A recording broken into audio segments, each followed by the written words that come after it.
Hey everybody, John Peterson here with another edition of Which One Works. In this small little series, what I do is I take a few of my images and walk you through my decision process of which one works better than another one.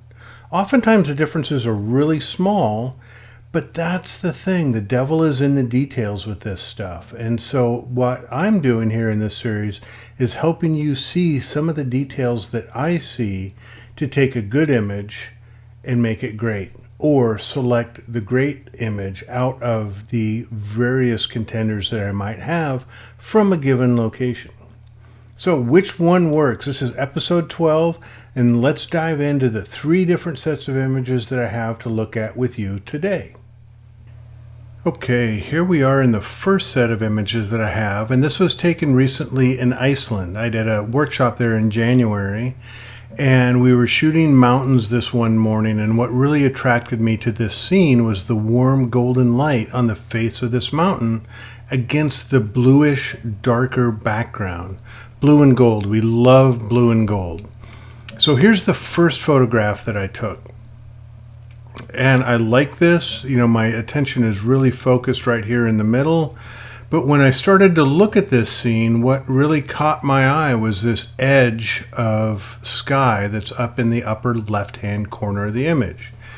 This shot has nothing to do with the sky, and I need to get rid of the sky as much as possible. Thankfully, I caught that in the field when I was shooting it. And I shot a second frame, which is this one. And I still have less sky. I still have a little bit of sky, but there's far less there than what I had before. The thing that I don't like, though, also is this little rock that's partly cut off here. In the previous shot, I have more of the rock, and it's more substantial. It has a place in the image. This shot here, there's not enough of the rock to be important, and so it feels like sort of a hanging shad that needs to go away. And I could get rid of it. I could get rid of both of these things with content-aware spot healing in Photoshop, or real quickly in Lightroom. I could probably do a real quick crop and get rid of this, and boom, I have no sky and no rock, and it's a real simple, easy scene. It's these little details that make the difference. All right, the next one we have, this is from a beach also in Iceland. I happen to be going through my Iceland folder before I prepared for this video, and I've got 4 different compositions to look at. This was an afternoon shoot down at the beach, real close to Vic. And we have these sea stacks offshore, which is great. The sun was very low in the horizon. The sunset lasted a couple hours at least. It's a very slow progression. So we had a lot of time to play with different compositions. And what I liked here, of course, is the sun star and the sea stacks. That's great. The dark mountain to the right, it feels a little heavy, but I like it. And what I was really working with was the surf line on the beach. I love the golden light on this black sand, and I wanted to really work a few different images to contrast the ocean and the line of wave on the black sand. So I've got this, and remember folks that these shots really are not processed. So you can see some sunspots, a little bit of sun flare happening. I will get rid of all of those in post, but these are the raw images that I go through and make my decisions with before I spend the time to post-process them. So I've got this shot, which is, it's okay. It's okay. The surf doesn't really do a lot for me. The foam line is not really near enough the camera or dynamic enough to add a lot of interest. So this is a maybe for me. The next one really emphasizes the sand. We've got a lot more sand. The camera's pointed down a little bit. I really changed the emphasis of this shot versus the previous shot, which is this. So here we go with I've got a lot more sand. I've got less mountain on the right. The thing that sort of bothers me a little bit is these sea stacks, and the sun is almost bullseyed right in the frame, right in the middle of the frame.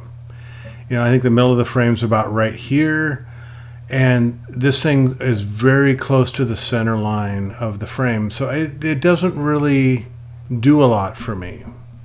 The second thing that I don't really care for all that much is the surf. The surf is sort of ill-defined. I like the spray coming off the surf over here. That's great. But this whole mess right in here doesn't really add a lot to the photograph. So this is one that I didn't star. I don't think this is a contender for me. There's just enough that doesn't feel right for me in this case. The next one, oh, I love that foam line. Look at that foam surf line. This is what I'm talking about. This is why I was shooting on this beach at this kind of angle. This is the kind of shot that I was hoping for. The foam is great. The beach is great. I've got this wonderful sea spray coming off that's backlit by the sun, which adds a little bit of visual interest. It may not be big enough to be instantly recognizable. People just see it as a light spot. So it's kind of a maybe for me on whether this is a really cool feature or a distraction.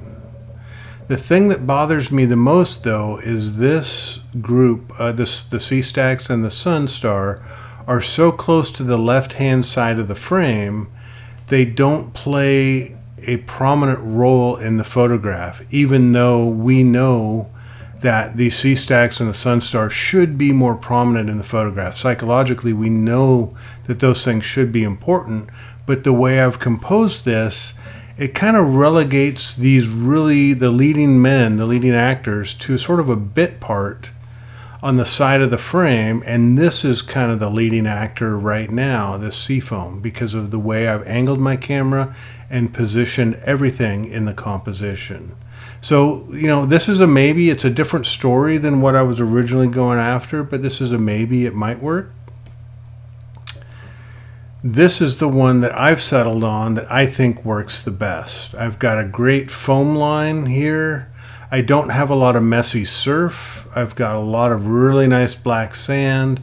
I've got enough of the mountain to really be substantial, and I've got enough space between the left-hand side of the frame and the sun star and the sea stacks that they are a prominent element in this composition. So this is the one that I've selected that works better than the other ones.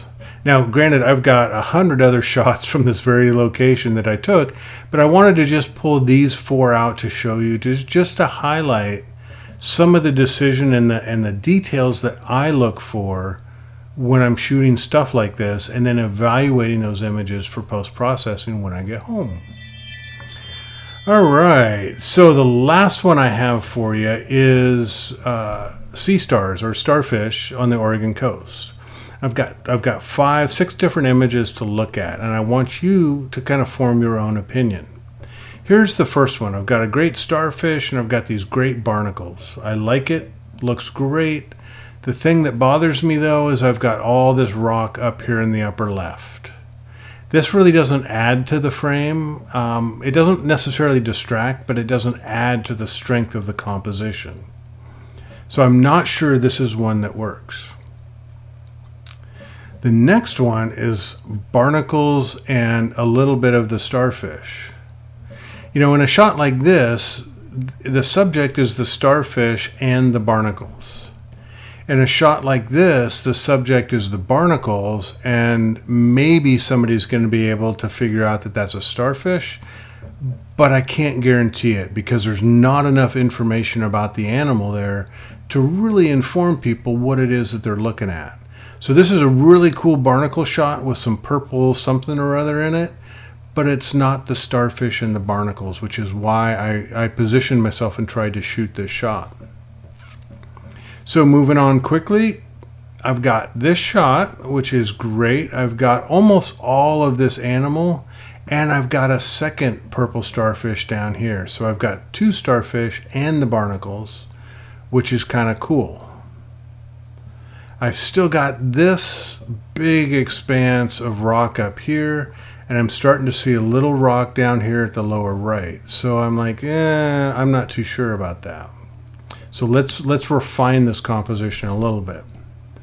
So I did this, virtually eliminated the rock in the upper left and the rock in the lower right. Because I have about an equal amount of rock on the upper left and lower right, they balance each other out. So neither one draws undue attention to itself. I've got enough of this animal, this bigger, lighter purple starfish, in that people will know what it is. So this could be a definite contender. I slightly moved my camera just a little bit to try to get a little bit more information from this starfish in, which is great in terms of the starfish, but it also opened up my shot to have more rock here on the left, more rock on the lower right. You know, and it's a nice shot, but I'm not sure it's one that I want to hang my hat on as being the final one that works above all the rest. And lastly, I have this shot, which I've got almost all of this starfish. I've got a little bit of rock on the left, a little bit of rock on the right, lower left. I've got good balance with the rock that's exposed here. I've got enough of this animal to know that it's a starfish, and I've included enough of this lower purple one to also identify that it's part of the starfish. So to me, this shot is about the starfish and the barnacles, not barnacles and starfish, which is what we saw back here in the second shot. I love the barnacles here, but I don't like the starfish in this. So, you know, really in between this shot and this shot are two that work really well. And folks, remember that the movement that I did with my tripod was just an inch or two. It was not much at all. These were slight adjustments. I was shooting this with my GFX 50S and a 120 millimeter macro lens, so I didn't have to move my camera much at all. This is where a tripod came in handy, and I was super happy with some of the shots I got of these starfish and the barnacles. So there you go. That's the one that works for me. All right, there you go. There's the latest edition of Which One Works. I hope you enjoyed it. Thank you for watching. If you stumbled on this and are not subscribed to my channel, please feel free. Give it a subscribe. I can use all the help and support you guys want to give me. I really absolutely appreciate it. Thanks for watching. Have a great day and keep shooting. All right, bye-bye.